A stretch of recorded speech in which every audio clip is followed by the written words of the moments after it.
आज का हमारा टॉपिक है मिसकैरेज अवेयरनेस। तो ये क्या होता है, इसका डेप्थ में देखते हैं कि क्या होता है। मिसकैरेज क्या होता है? मिसकैरेज जिसे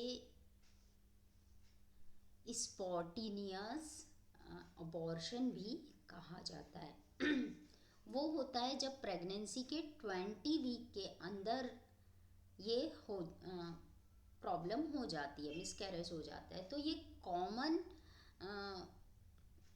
प्रॉब्लम है और 10 से 25% ऑफ नोन प्रेगनेंसी में मिसकैरेज हो सकता है। ज़्यादातर मिसकैरेज 12 वीक के पहले हो जाते हैं और कई बार ऐसे केसेस होते हैं जहाँ वुमेन को पता ही नहीं चलता कि वो प्रेग्नेंट है। मतलब कई बार लोगों को वुमेन को पता ही नहीं चलता कि वो प्रेग्नेंट है, वो प्रेगनेंसी टेस्ट नहीं करी रहती है, उसको पता नहीं रहता कि वो प्रेग्नेंट है और मिसकैरेज हो जाता है। मिसकैरेज को समझना ज़रूरी है क्योंकि ये जो है वुमेन की वर्थ या एबिलिटी को रिफ्लेक्ट कर सकती है। बहुत सारे रीज़न हो सकते हैं मिसकैरेज के, कोई पर्टिकुलर एक रीज़न नहीं है, बहुत सारे रीज़न बनते हैं मिसकैरेज के और ज़्यादातर ये आपके कंट्रोल से बाहर होते हैं। आप इसको कंट्रोल नहीं कर सकती वुमेन, ये कंट्रोल के बाहर रहते हैं। तो मिसकैरेज के जो टाइप होते हैं वो किस किस टाइप के होते हैं और किस किस कैरेक्टर्स, इसके कैरेक्टर जो हैं, किस तरह के मिसकैरेज होते हैं, इसके बारे में मैं आपको इन डेप्थ समझाती हूँ। सबसे पहला होता है कंप्लीट मिसकैरेज। जब सारी प्रेगनेंसी टिश्यू जो हैं, जो प्रेगनेंसी के जो टिश्यूज़ बने हुए थे वो सारे यूट्रस से जब बाहर निकल जाते हैं तब इसको बोलते हैं कंप्लीट मिसकैरेज। तो इसमें क्या होता है, इसमें यूजुअली हैवी ब्लीडिंग होती है, क्रैम्पिंग होती है। जब टिश्यू निकल जाते हैं तो पूरे टिश्यू निकल जाते हैं तो मिसकैरेज कंप्लीट हो जाता है। फिर एक होता है इनकम्प्लीट मिसकैरेज। ये क्या होता है? जब कुछ टिश्यू यूट्रस के अंदर ही रह जाते हैं और कुछ बाहर निकल जाते हैं, थोड़ा बहुत उसके जो टिश्यू रहते हैं वो अंदर रहते हैं।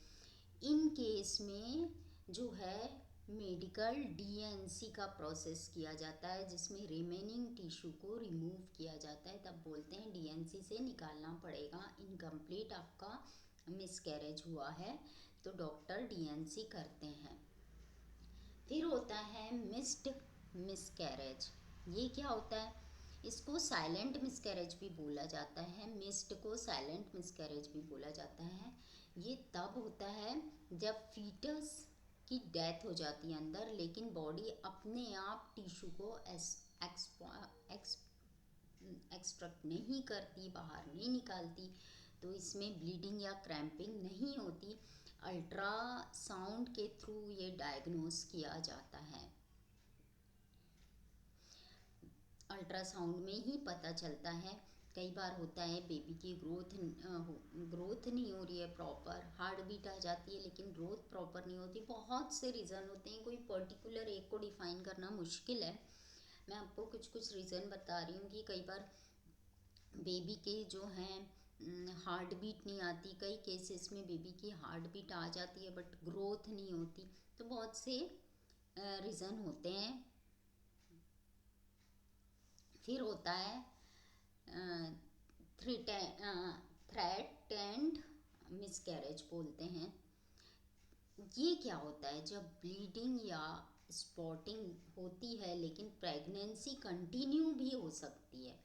ब्लीडिंग स्पॉटिंग हो गई प्रेग्नेंट वुमेन को, उसके बाद भी जो है प्रेगनेंसी कंटिन्यू भी हो सकती है और क्रैम्प भी हो सकते हैं लेकिन सर्विक्स क्लोज रहता है।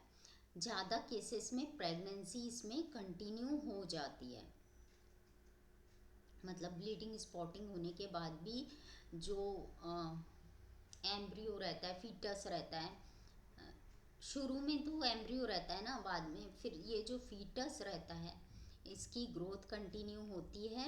ज़्यादा केसेस में ये जो हो जाती है, प्रेगनेंसी कंटिन्यू रहती है लेकिन बेड रेस्ट के साथ इस प्रेगनेंसी को कंटिन्यू किया जाता है। डॉक्टर इस केस में कहते हैं कि थोड़ा सा मतलब अपने लेग्स को ऊपर करके बेड को थोड़ा सा ऊपर कर दिया जाता है, इंक्लाइन होना चाहिए नीचे वाली बॉडी। तो हाँ, इस पोजीशन में लेटने के लिए कहा जाता है। और इस तरह के इसमें ज़्यादातर प्रेगनेंसी कंटिन्यू होती है लेकिन कंप्लीट बेड रेस्ट के साथ। फिर होता है ब्लाइटेड ओवम। ये क्या होता है? ये तब होता है जब फर्टिलाइज्ड एग तो यूट्रस में इम्प्लांट हो जाता है लेकिन जो एम्ब्रियो रहता है ना, जो एम्ब्रियो डेवलप नहीं होता। ये एक कॉमन कॉज है अर्ली मिसकैरेज का। मतलब इम्प्लांट हो जाती है प्रेगनेंसी लेकिन एम्ब्रियो का डेवलपमेंट नहीं होता, एम्ब्रियो डेवलप नहीं होता, जो मैंने आपको बताई थी, ग्रोथ नहीं होती। तो ये एक कारण होता है। तो मिसकैरेज के कॉजेज क्या क्या हैं, किस कारण से मिसकैरेज होता है? तो इसके जैसे मैंने आपको बताई, पर्टिकुलर कोई रीज़न नहीं है, बहुत सारे रीज़न इसमें मिक्स हैं, कोई पर्टिकुलर एक रीज़न से नहीं होता है। तो सबसे पहले होता है क्रोमोसोम के एबनॉर्मल होने से। क्रोमोसोमल नॉर्मलिटीज़ जो होती है उसमें ये सबसे कॉमन, मतलब ये बहुत ज़्यादा देखने वाला एक कॉमन कॉज है जिसमें 50% मिसकैरेज के लिए ये कॉज रिस्पॉन्सिबल होता है। ये यूजुअली कब होता है? ये यूजुअली जब फर्टिलाइजेशन या सेल डिवीज़न में एरर की वजह से होता है। पहले फर्टिलाइजेशन होता है तो फिर सेल डिविजन्स होते हैं, तो इसमें कुछ एरर आ जाता है, उसके कारण से ये होता है, जिसकी वजह से एम्ब्रियो सरवाइव नहीं कर पाता है और मिसकैरेज हो जाता है। फिर होता है हार्मोनल इम्बैलेंस।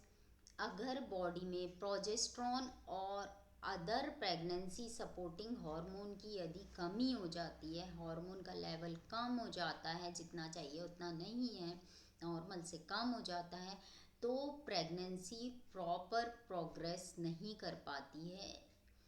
कंडीशन मतलब इसमें प्रॉपर प्रेगनेंसी नहीं होती। इसमें कुछ कंडीशंस ऐसी है जैसे पीसीओएस प्रॉब्लम है, थायराइड प्रॉब्लम है, लो प्रोजेस्टेरॉन का लेवल है, तो ये मिसकैरेज, इसमें ज़्यादा संभावना होती है कि मिसकैरेज हो जाएगा।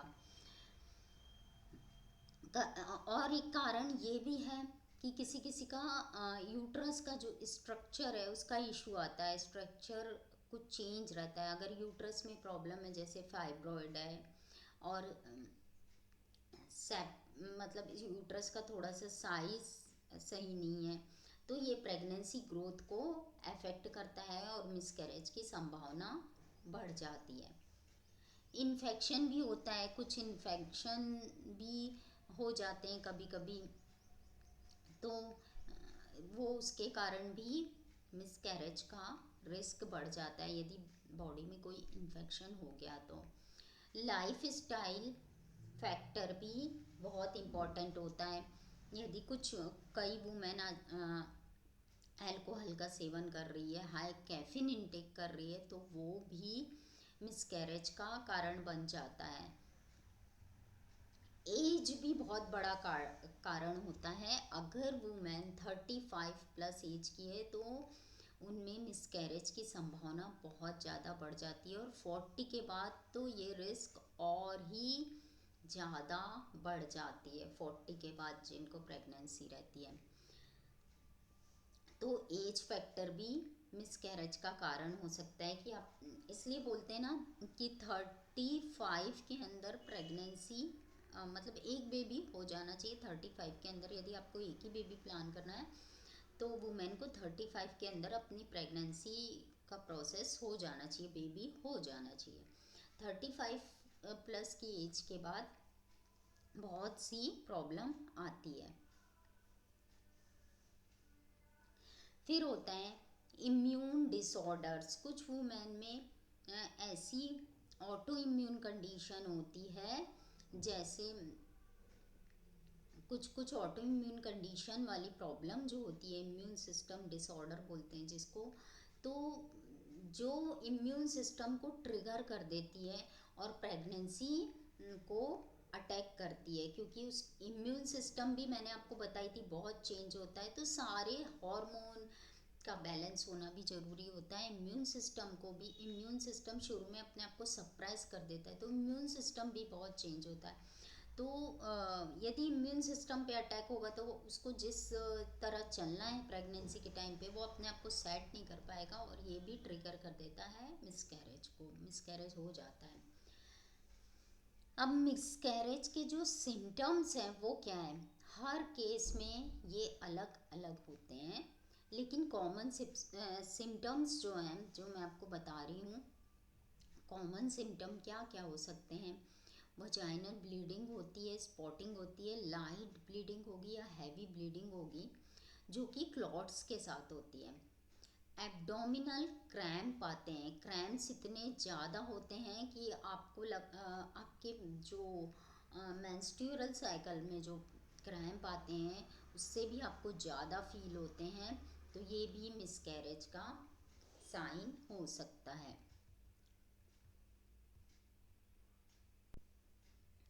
ऐसा लगेगा कि बहुत ज़्यादा क्रैम्प हो रहे हैं, तो ये भी मिसकैरेज का साइन हो सकता है। प्रेगनेंसी सिम्टम का लॉस होना, जैसे नोज़िया, ब्रेस्ट टेंडरनेस और फैटिग, जो सडनली पहले आए, ये सारी चीज़ें पहले आई बॉडी में और सडनली ख़त्म हो गई, कुछ ना नोज़िया हो रहा है, ना ब्रेस्ट टेंडरनेस, ना सुबह मॉर्निंग सिकनेस हो रहा है, तो ये भी मिसकैरेज के सिम्टम हो सकते हैं। अगर टिश्यू का क्लॉट मतलब क्लॉट्स निकल रहे हैं, तो यदि ब्लीडिंग के साथ क्लॉट्स निकल रहे हैं तो ये फीटल के टिश्यू हो सकते हैं, तो ये भी साइन हो सकता है। तो इसको कोई वूमेन डायग्नोस कैसे करे, तो इसको डायग्नोस करने के लिए ये मेथड, जो मेथड यूज़ करा जाता है, मेडिकली जो मेथड यूज़ करा जाता है वो मैं आपको बताऊंगी कि मेडिकली क्या मेथड यूज़ करा जाता है कि मिसकैरेज हो गया है या हो रहा है या हो जाएगा, जो भी सिचुएशन मिसकैरेज की बन गई है, तो अल्ट्रासाउंड सबसे इम्पॉर्टेंट, अल्ट्रासाउंड टेस्ट रहता है जिससे फीटस की हार्ट बीट को चेक किया जाता है और प्रेगनेंसी की स्टेटस कंफर्म होती है। जब फर्स्ट टाइम हम लोग मतलब वुमेन सोनोग्राफी कराने जाती है, फर्स्ट सोनोग्राफी जो होती है उसमें फीटस की हार्ट बीट जो आ जाती है उसको चेक किया जाता है, यदि वो सही है तो सही है। ब्लड टेस्ट किया जाता है, HCG हार्मोन जो मैंने आपको बताई थी इसका लेवल चेक किया जाता है, अगर लेवल डिक्रीज हो रहे हैं तो ये मिसकैरेज को इंडिकेट करता है। HCG का लेवल क्योंकि इंक्रीज होता है प्रेगनेंसी के टाइम पे, मैंने आपको बताई थी। डॉक्टर फिजिकल पेल्विक एग्ज़ाम कर सकते हैं, यूट्रस और सर्विक्स को चेक करते हैं, डॉक्टर फिजिकल एग्ज़ाम इनके द्वारा यूट्रस और सर्विक्स को चेक करते हैं, उससे पता चलता है। तो ये 2-3 रीज़न है मेडिकली जो कॉमन, मतलब कॉमन जो है मेडिकल टेस्ट वो मैंने आपको बताई, जिससे पता करते हैं कि मिसकैरेज हो गया है, उससे पता चलता है। अब इमोशनल इम्पैक्ट भी पड़ता है मिसकैरेज पे, तो वो क्या पड़ता है, बहुत इंटेंस हो सकता है इमोशनल इम्पैक्ट पड़ना जो है वो मिसकैरेज को बहुत इम्पैक्ट कर सकता है, मिसकैरेज हो सकता है इमोशनल इम्बैलेंस के कारण। और फीलिंग जो है, नेगेटिव फीलिंग आना, इमोशनल चेंज होते हैं, यदि ऐसा कुछ हो जाता है वुमेन के साथ मिसकैरेज हो जाता है तो वो उसका जो है, यदि इमोशनली वो अपना माइंड सेट नहीं कर पाई तो ये कॉज ज़्यादा हो जाता है कि उसका इमोशन सही नहीं है, मतलब वो बहुत स्ट्रेस लेवल से गुजर रही है, तो ये जो है ये कारण भी हो जाता है कई बार, स्ट्रेस के कारण भी मिसकैरेज हो सकता है। अब इमोशनल इम्पैक्ट क्या पड़ता है मिसकैरेज पर? तो मिसकैरेज का इमोशनल इम्पैक्ट बहुत इंटेंस हो सकता है महिला के लिए। प्रेगनेंसी का लॉस होने के बाद एक गहरा इमोशनल एक्सपीरियंस वुमेन कर सकती है, क्योंकि एक लव्ड वन को खो देने के बाद जो है, जो हम जिसके लिए हम इतना सोचते हैं, जब प्रेगनेंसी कंफर्म होती है तो एक वुमेन के लिए इतना खुशी का समय होता है, और जब उसको पता है कि पता लग जाता है कि मिसकैरेज हो गया है, तो वो बहुत ही इमोशन उसके ये चीज़ उसके इमोशन को ट्रिगर करती है, और वो एकदम सैडनेस वाली पोजीशन में आ जाती है। कई बार वो खुद को भी अपने आप को ब्लेम करने लगती है, जैसे उन्होंने कुछ गलत कर दिया है या उनकी गलती के कारण हो गया। वो सोचती है कि मेरी गलती के कारण तो नहीं हो गया, या मैंने अपनी प्रॉपर केयर नहीं करी इससे हो गया। तो कई बार ये सब सोचने के कारण एंगर और फ्रस्ट्रेशन भी हो सकता है वुमेन को। कभी कभी मिसकैरेज के बाद बहुत ज़्यादा एंगरनेस होता है, फ्रस्ट्रेशन फील होता है, खासकर उन लोगों में ये होता है जो बहुत लंबे समय से कंसीव करने का ट्राई कर रहे हैं, और बहुत लॉन्ग टर्म के बाद उनको कंसीव हुआ, और कंसीव होने के बाद भी मिसकैरेज हो जाता है, तो उनके लिए ये बहुत मतलब सैड न्यूज़ होती है। ये उनके वुमेन की माइंड को पूरा डिस्टर्ब करके कर देती है। मिसकैरेज के बाद वुमेन को अगले प्रेगनेंसी के लिए डर हो जाता है, उसको लगता है कि मेरे को अब नेक्स्ट प्रेगनेंसी में भी तो कोई प्रॉब्लम नहीं हो जाएगी। ये जो है, ये सोचना और ये जो थॉट्स पैदा होते हैं दिमाग में, ये जो थॉट्स आ रहे हैं, क्रिएट हो रहे हैं, ये एंजाइटी का कारण बन सकते हैं। तो मिसकैरेज के बाद भी बहुत सी वुमेन जो है वो स्ट्रेस और एंजाइटी में चली जाती है। तो इसीलिए मिसकैरेज के बाद इमोशनल हेल्थ को बैलेंस करने के लिए इमोशनल हीलिंग करना बहुत इम्पोर्टेंट होता है। तो इसके लिए क्या करना चाहिए? अपने इमोशन को फील करना और उसको एक्सेप्ट करना ज़रूरी होता है वुमेन को। तो हर वुमेन का जो सोचने का और समझने का जो प्रोसेस होता है वो डिफरेंट होता है। तो उनको अपने आप मतलब उनको अपने टाइम पे हीलिंग देनी चाहिए। उसको उनको टाइम पे हील करने के लिए मेडिटेशन की बहुत ज़रूरत होती है, प्राणायाम की बहुत ज़रूरत होती है। तो ये जो मेडिटेशन और प्राणायाम है, जो ब्रीदिंग वाले प्राणायाम है, डीप ब्रीदिंग, ये माइंड को काम करेंगे। आप और ये अफर्मेशन भी ले सकते हैं कि इनका माइंड दूसरे ऐसा मतलब इनके माइंड में जो वुमेन के माइंड में जो नेगेटिविटी चल रही है कि मेरी अगली प्रेगनेंसी भी ऐसी तो नहीं होगी, तो वो प्रेगनेंसी प्लान करे तो उससे पहले ऐसे लोगों को सबसे पहले प्री कंसेप्शन के पहले ही गर्भ संस्कार स्टार्ट कर देना चाहिए, जिनके बार बार मिसकैरेज होते हैं। यदि वो स्टार्ट कर देंगे तो उनकी प्रेगनेंसी जो है, जब वो उनका माइंड बॉडी पूरी तरह सेट हो जाएगा प्रेगनेंसी के लिए, तो क्या होगा कि उनको एक हेल्दी प्रेगनेंसी कंसीव करने में ये गर्भ संस्कार हेल्प करता है। तो हम लोग ये सजेस्ट करते हैं अपने क्लाइंट को। जो कुछ क्लाइंट आते हैं जो ऐसा बोलते हैं कि मैडम हमारे साथ ऐसा हुआ, तो हम उनको सजेस्ट करते हैं कि आप यदि प्लान कर रहे हैं तो आप योगा और गर्भ संस्कार से अपनी बॉडी को पहले प्रिपेयर करिए प्रेगनेंसी के लिए। देन आफ्टर आप चांस ले सकते हैं, कंसीव कर सकते हैं। तो ऐसी ये सिचुएशन में हम ऐसा सजेशन देते हैं।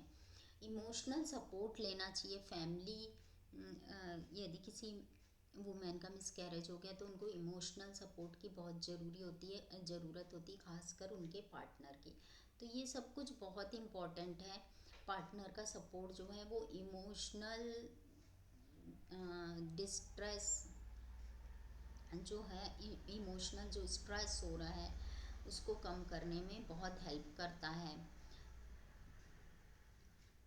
तो ये जो सब रीज़न है वो आफ्टर मिसकैरेज जो मैंने आपको बताई, ये सारी चीज़ें as a yoga teacher, as a prenatal yoga teacher आप लोग गाइड कर सकते हो। यदि आपके पास कोई क्लाइंट आता है, यदि आपका ही कोई स्टूडेंट है, कई बार होता है कि हमारा ही कोई स्टूडेंट प्रेग्नेंट हो जाता है, हमारा ही कोई क्लाइंट प्रेग्नेंट हो जाता है और उसको वो उसके साथ इस तरह कुछ हो जाता है, तो आप उसको गाइड कर सकते हैं, आप उनको एक राह दिखा सकते हैं, आप उनकी हेल्प कर सकते हैं ये सब समझाने में, बताने में।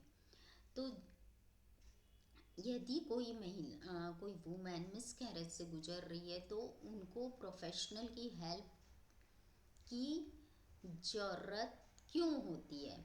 अगर इमोशनल उनको स्ट्रेस, इमोशनली बहुत बहुत ज़्यादा इमोशनली डिस्टर्ब हैं तो प्रोफेशनल की हेल्प बहुत ज़रूरी होती है।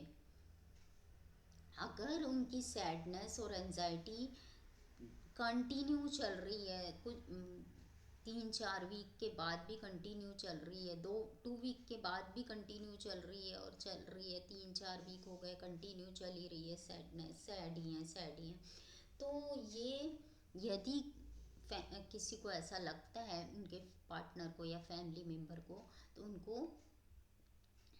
और वो मतलब तुरंत प्रोफेशनल की हेल्प लेना चाहिए। वो दिन डेली टास्क को भी हैंडल नहीं कर पा रही हैं तो प्रोफेशनल की हेल्प लेना बहुत इम्पोर्टेंट हो जाता है।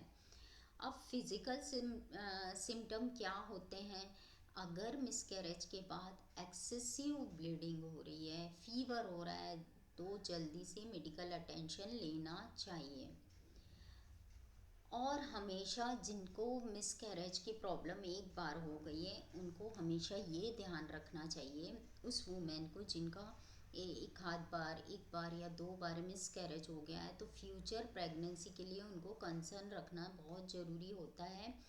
अगर कई लोगों के क्या होते हैं, मल्टीपल मिसकैरेज हो जाते हैं, तो उनको इस सिचुएशन में पहले फर्टिलिटी स्पेशलिस्ट से काउंसलिंग करना बहुत ज़रूरी होता है। तो फ्यूचर मिसकैरेज को प्रिवेंट करने के लिए डॉक्टर क्या क्या सजेस्ट करते हैं कि आपका फ्यूचर में मिसकैरेज ना हो, तो सबसे पहले बोलते हैं, जैसे मैंने आपको जेनेटिक बताई थी, जेनेटिक काउंसलिंग करवाते हैं। तो इससे काउंसलिंग करेंगे तो इससे क्या होता है, फ्यूचर प्रेगनेंसी की रिस्क को समझा जा सकता है कि कोई जेनेटिक एबनॉर्मलिटी तो नहीं है, इसके कारण तो नहीं हो गया था मिसकैरेज। हेल्थ कंडीशन को मैनेज करना, जैसे मैंने आपको बोली, हेल्थ कंडीशन को मैनेज करना बहुत इम्पॉर्टेंट होता है। इसलिए बोलते हैं कि प्रीनेटल योगा पहले से स्टार्ट करें, क्योंकि क्या होता है, योगा और मेडिटेशन, योगा पेल्विक को स्ट्रेंथनिंग देता है, हमारे हॉर्मोन्स को बैलेंस रखता है, जेंटल स्ट्रेचिंग हमारे मसल को रिलैक्स करती है, स्ट्रेंथन करती है, तो हमारी बॉडी प्रेगनेंसी के लिए प्रिपेयर होती है। और मेडिटेशन हमारे माइंड को काम करता है, जो हम सोच रहे हैं, विजुलाइजेशन करवाते हैं, तो जो हम सोच रहे हैं वो पॉजिटिव में हो, इसलिए मेडिटेशन विजुलाइजेशन और माइंड को काम करने का काम करता है। और फिर हेल्थ कंडीशन को भी डॉक्टर बोलते हैं कि मैनेज करना बहुत इम्पॉर्टेंट होता है।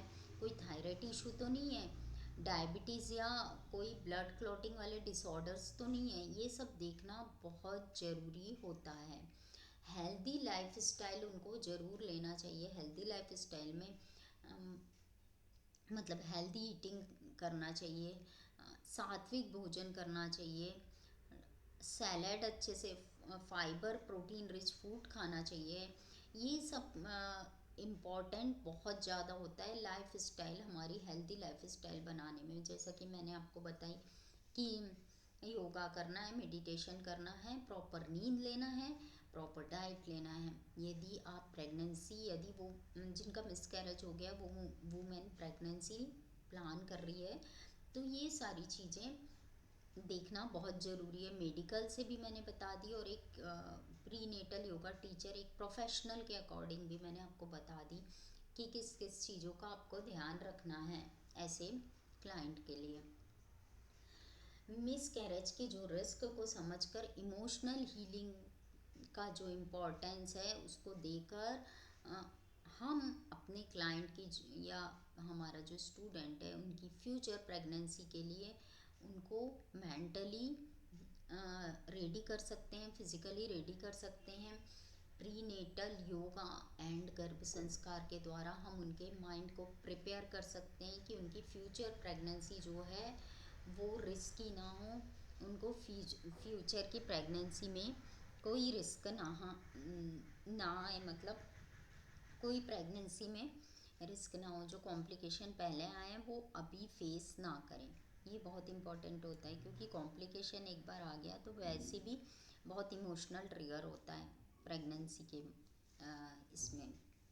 यदि मिसकैरेज होता है तो मदर कई बार तो डिप्रेशन में भी चली जाती है, स्ट्रेस एंजाइटी का लेवल बहुत ज़्यादा बढ़ जाता है। तो ये था हमारा आज का मिसकैरेज वाला टॉपिक, जो मैंने आपको डिटेल्ड समझाई कि किस किस कारण से हो सकता है। तो आप इसको, आप प्री नेटल योगा टीचर बनने जा रहे हैं तो आप हर टॉपिक को एक ध्यान से समझें, ताकि आपको कोई प्रॉब्लम ना हो, आप हर चीज़ को अच्छे से समझें और अपने क्लाइंट को अच्छे से हैंडल कर पाएँ। इसके लिए आपको ये पूरी स्टडी जो है, आपको जितने वीडियोज़ हैं आपको अच्छे से देखना है, अच्छे से समझना है। हम जो भी वीडियो मैं जो भी वीडियो बना रही हूँ और जो भी आपके लिए कोर्स मैंने डिज़ाइन किया है, जो आपको बता रही हूँ, मैं अपनी तरफ से इन डिटेल्ड बता रही हूँ। फिर भी आप एक बार अच्छे से हर चैप्टर को देखेंगे, उसको समझेंगे। आपको एक बार नहीं समझ आया तो आप 2 बार देखें, 3 बार देखें, ताकि आपको कोई डाउट ना हो और अच्छे से उसको समझें। तो ये हमारा आज का चैप्टर जो था वो हो गया कंप्लीट।